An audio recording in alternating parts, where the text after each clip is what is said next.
সে সিরাত কেন্দ্রিক কাজ অনেক কম। নকিব সিরাত নিয়ে যে কাজটি করেছে এই কাজটি অবশ্যই প্রশংসনীয় এবং ইতিহাসের একটি অংশ হয়ে থাকবে বলে আমি বিশ্বাস করি। আজকে যারা এখানে উপস্থিত হয়েছেন বা দেশের নানা প্রান্ত থেকে এই নকিবের এই সাহিত্য প্রতিযোগিতায় অংশ নিয়েছেন, সিরাত কেন্দ্রিক যে লেখা প্রতিযোগিতা সেটাতে অংশ নিয়েছেন। কিছু লেখা দেখার সৌভাগ্য আমার হয়েছে, সেই লেখাগুলো দেখে আমি সত্যিই মুগ্ধ হয়েছি। আমরা যেই আগামীর দিনের যে স্বপ্ন দেখি, আগামী দিনের শিল্প সাহিত্যে যেই শক্তিশালী লেখকদের কথা আমরা চিন্তা করি, নকিব এই ধরনের একটি লেখক শ্রেণী গড়ে তুলছে যারা নকিবের মাধ্যমে লেখালেখিতে আসছে এবং ভালো করছে। প্রতিযোগিতায় অনেক সুন্দর সুন্দর লেখা এসেছে এবং আমরা বিচার করতে গিয়ে রীতিমতো হিমশিম খেয়েছি কোনটা রেখে কোনটাকে প্রাধান্য দেব। নকিব যদি এই ধারাবাহিকতা অব্যাহত রাখে তাহলে আমি বিশ্বাস করি আগামী দিনে এদেশের শিল্প সাহিত্যের অঙ্গনে ইতিবাচক যেই স্বপ্ন, আমরা যে স্বপ্নটি লালন করি এদেশের শিল্প সাহিত্যে, সেটা নকিব বাস্তবায়ন করতে সক্ষম হবে। এই জন্য আমরা নকিবের ধারাবাহিকতা প্রত্যাশা করি। নকিব আগামী দিনে আরও কিছু সুন্দর কাজ করবে, ভালো কিছু কাজ করবে, সেই প্রত্যাশা রাখি। নকিব যেহেতু একটি স্বপ্নের জায়গায় পৌঁছেছে, আমাদের প্রত্যাশার জায়গায় পৌঁছেছে, এই জন্য নকিবের প্রতি আমাদের প্রত্যাশার পারদ দিন দিন বাড়ছে। নকিব যেখানে পৌঁছেছে সেখান থেকে যদি নকিব মনে করে আমি অনেক দূর পৌঁছে গেছি আত্মতৃপ্তিতে ভুগে, তাহলে আমি মনে করি নকিবের পথ আর বেশি দূর এগোবে না, এখানেই থেমে যাবে। আর যারা স্বপ্ন বাস্তবায়ন করে তাদের প্রতি মানুষের প্রত্যাশা বেশি থাকে। নকিব যদি এখন নকিবের সার্কুলেশন 1 লাখ কপি হয়ে থাকে, আমি মনে করি 1 লাখ কপি কোনো সার্কুলেশন না। আমাদের দেশে জনসংখ্যা প্রায় 18 কোটি, বাংলা ভাষাভাষী মানুষের সংখ্যা প্রায় 30 থেকে 40 কোটি। সেখানে 1 লাখ মানুষের হাতে পৌঁছানো নকিবের স্বপ্ন হওয়া উচিত না? নকিবের স্বপ্ন হওয়া উচিত অন্তত 1 কোটি মানুষের হাতে পৌঁছানোর। সেই স্বপ্ন নকিব চাইলে বাস্তবায়ন করতে পারবে। নকিবের এই প্রতি বছরের অনুষ্ঠানে আমরা উপস্থিত হই এবং নকিবকে আমরা কিছু পরামর্শ দিই। নকিব আমাদের অনেক পরামর্শ গ্রহণ করেছে, কিন্তু নকিবের প্রতি আমাদের একটি অভিযোগ, সেটা হলো এই নতুন বাংলাদেশে, এই জুলাই বিপ্লবের পরবর্তী বাংলাদেশে নকিব এখনও রাষ্ট্রীয় পায় নাই, নিবন্ধন পায় নাই, সরকারি নিবন্ধন পায় নাই। এটা নকিবের অনেক বড় ব্যর্থতা বলে আমি মনে করি। এত বড় সুযোগের পরও নকিব নিবন্ধন নিতে পারে নাই, এটা নকিব সংশ্লিষ্ট বিশেষ করে আমাদের বন্ধু জিয়াউল আশরাফের প্রতি আমাদের অভিযোগ রইল। আমরা বিশ্বাস করি এবং প্রত্যাশা রাখি আগামী দিনে নকিব সরকারি নিবন্ধনপ্রাপ্ত হবে এবং আগের চেয়ে আরও বেশি শক্তিশালীভাবে নকিব সামনে এগিয়ে যাবে। আমরা নকিবের শুরু থেকেই নকিবকে সঙ্গ দিচ্ছি এবং নকিবের পরিবারের একজন সদস্য হিসেবেই নিজেকে মনে করি। আগামী দিনেও আমরা নকিবের পাশে থাকব, যে কোনো প্রয়োজনে নকিব ডাকলে আমরা আসবো ইনশাআল্লাহ। আমার সামনে যারা বসা আছেন তারাও নকিবের সঙ্গে আছেন। নকিবের সঙ্গে একটি বড় গোষ্ঠী আছে যারা নকিবকে এগিয়ে নেওয়ার জন্য সবসময় স্বপ্ন দেখেন। আমরা নকিবের উত্তরোত্তর সফলতা কামনা করি। এই কথা বলে আমি আমার বক্তব্য শেষ করছি। আসসালামু আলাইকুম।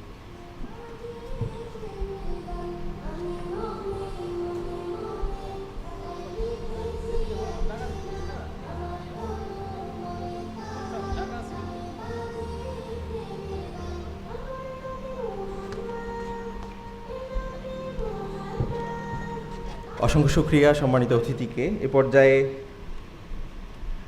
বক্তব্য রাখবেন আওয়ার ইসলাম 24.com এর সম্মানিত সম্পাদক মাওলানা হুমায়ুন আইয়ুব। বক্তব্য রাখার জন্য বিনীত অনুরোধ জানাচ্ছি মাওলানা হুমায়ুন আইয়ুব ভাইকে।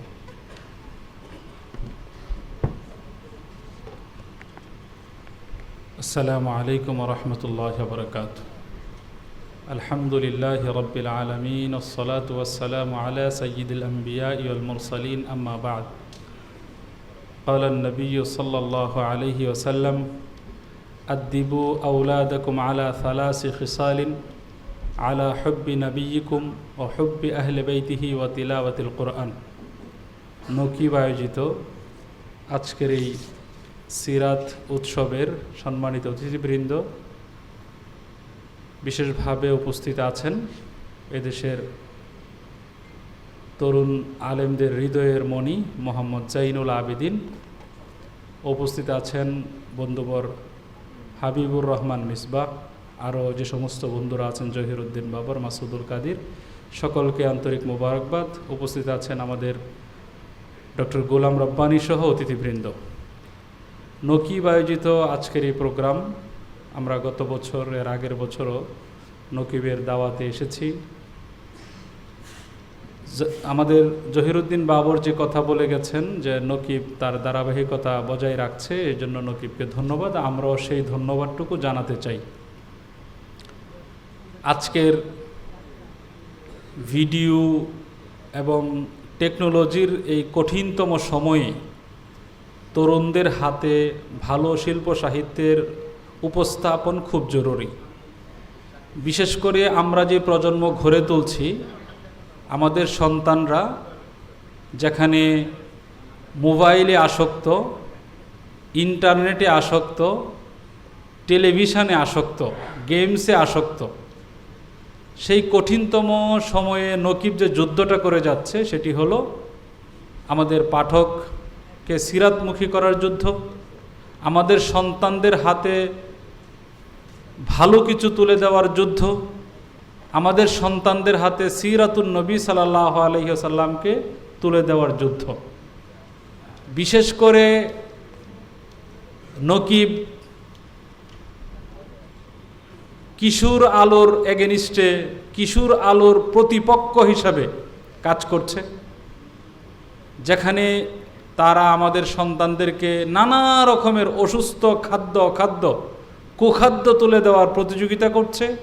সেখানে নকিব রসুল আরবি সাল্লাল্লাহু আলাইহি ওয়াসাল্লামের জীবনী, সাহাবায়ে কেরামের জীবনী, আমাদের তাবেঈনদের জীবনী, আমি দেখেছি আমাদের কবি মনিরুল ইসলামের লেখা আকাবিরে দারুল উলুম দেওবন্দের জীবনী আমাদের সন্তানদের হাতে নকিব তুলে দিচ্ছে।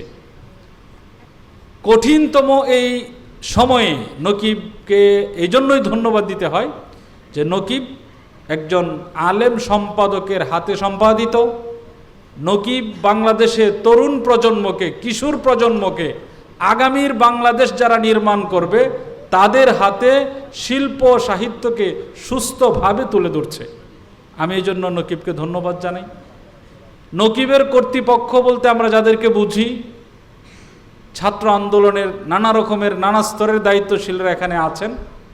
আমি আপনাদের কাছে এতটুকু বলবো, ইসলামী আন্দোলন যদি চিন্তা করে ঢাকার সোহরাওয়ার্দী উদ্যানে 10 লক্ষ মানুষের সমাগম ঘটাতে পারে, তো ইসলামী আন্দোলন বা ছাত্র আন্দোলন এই চিন্তাটুকু কেন করে না যে নকিবকে আমরা 10 লাখ সার্কুলেশন করে দেখাবো?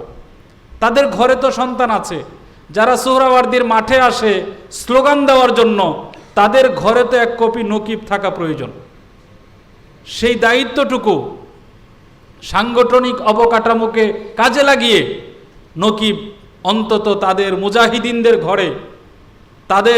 মুজাহিদিনদের ঘরে 1 কপি করে নকিব রাখা বাধ্যতামূলক পর্যায়ে নিয়ে যাওয়া প্রয়োজন বলে আমি মনে করি। আমি আরও একটি বিষয়, আমাদের সিরাত সাহিত্য বা আমাদের লেখালেখি, আমাদের কাজ, এটি আমাদের কাছে ইবাদতের মতো। যারা রাজনীতি করেন তারা রাজনীতিকে নেক কাজ মনে করেন, যারা ব্যবসা বাণিজ্য করেন তারাও তাদের ব্যবসাকে নেক কাজ, হালাল বলেই মনে করেন। আমরা যারা শিল্প সাহিত্যের শ্রমিক, শব্দের শ্রমিক, আমরাও লেখালেখির এই কাজটুকুকে ইবাদত মনে করেই কাজ করি।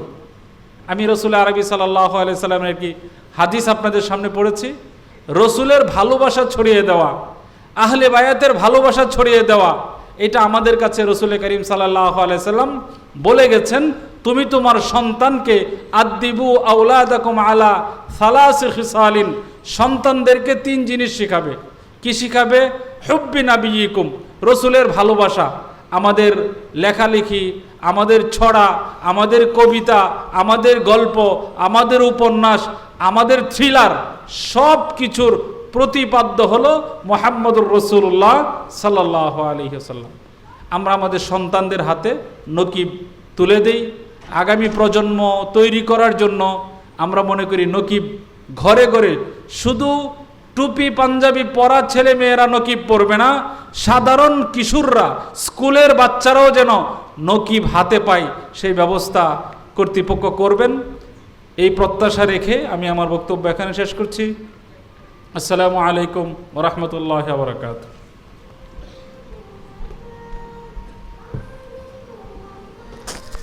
অনেক অনেক শুক্রিয়া। 313 রিসোর্স সিরাত কার্নিভাল 2025, যাদের সহযোগিতায় আজকে আমাদের এই চমৎকার আয়োজনটি অনুষ্ঠিত হচ্ছে, আমি ধন্যবাদ জানাচ্ছি। রেড ক্রিসেন্ট থেকে আমাদেরকে স্বেচ্ছাসেবক দেওয়া হয়েছে, তাদের পরিবারকে আমরা আন্তরিক অভিনন্দন জানাচ্ছি এবং নকিব পাঠক ফোরাম, ঢাকাস্থ নকিব পাঠক ফোরামকে আন্তরিক অভিনন্দন জানাচ্ছি, যারা এই চমৎকার আয়োজনে রাত দিন একাকার করে সময় শ্রম দিয়েছেন এবং বিশেষ করে 313 রিসোর্স কুয়াকাটা এই কোম্পানিকে আমরা অভিনন্দন জানাচ্ছি। সম্মানিত সুধী, আমরা অত্যন্ত আনন্দের সঙ্গে জানাচ্ছি, সত্যিই আনন্দের মতো একটি সংবাদ আমাদের মাঝে ইতিমধ্যে এসে উপস্থিত হয়েছেন, যার হাত ধরে নকিবের সূচনা হয়েছিল। সেই 2004 সালের সারা বাংলাদেশের তারুণ্যের যিনি জয়গান গেয়েছিলেন, যিনি সারা বাংলাদেশের শিক্ষা প্রতিষ্ঠানের তারুণ্যকে একটি শহীদি কাফেলায় সামিল করেছিলেন, যিনি তারুণ্যের মাঝে মুক্তির আওয়াজ তুলেছিলেন, আমাদের সকলের শ্রদ্ধেয় জুবায়ের হোসাইন। জুবায়ের ভাইকে আমি মঞ্চে এসে আসন গ্রহণ করার জন্য বিনীত অনুরোধ জানাচ্ছি।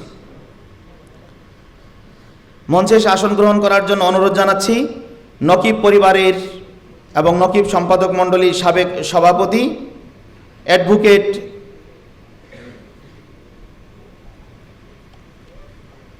মাওলানার অ্যাডভোকেট বরকতুল্লাহ লতিফ ভাইকে আমি মঞ্চে এসে আসন গ্রহণ করার জন্য বিনীত অনুরোধ জানাচ্ছি।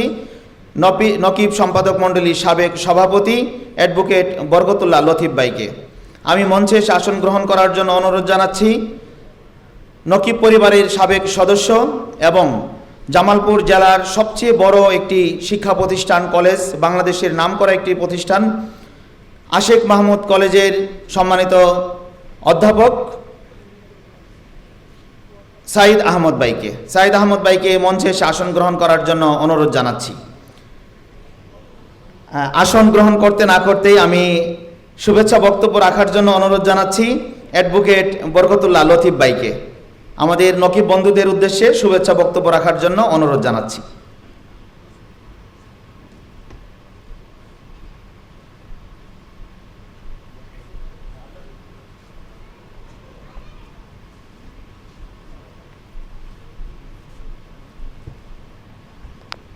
আসসালামু আলাইকুম ওয়া রাহমাতুল্লাহ। নাহমাদুহু ওয়া নুসাল্লি আলা রাসূলিহিল কারীম, আম্মা বা'দ। আচ্ছা, জাতীয়